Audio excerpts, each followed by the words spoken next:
每一個細胞都有兩個方法從葡萄糖釋放能量。第一個方法叫糖酵解 glycolysis， 發生喺細胞質 cytoplasm。呢個方法嘅效率低，細胞只能從一個葡萄糖釋放出少少能量，填滿兩個生物電池，叫 ATP。第二個方法叫氧化磷酸化 oxidative phosphorylation， 發生喺線粒體 mitochondria， 從一個葡萄糖釋放出大量能量，填滿36個 ATP。呢個方法有風險，會製造出有害嘅氧游離基。幸好線粒體有兩層薄膜，防止氧游離基滲到細胞質。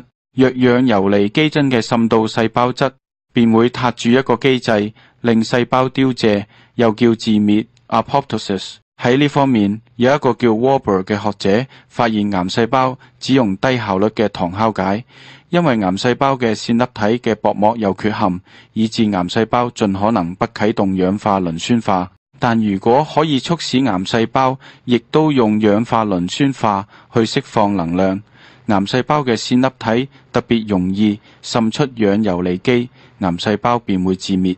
正常細胞本來便在用氧化磷酸化去釋放能量，因此完全冇自滅嘅風險。如果可以鼓勵細胞用氧化磷酸化，便可以預防癌細胞出現。呢方面，我店嘅4小寶便是一組防癌保健食品。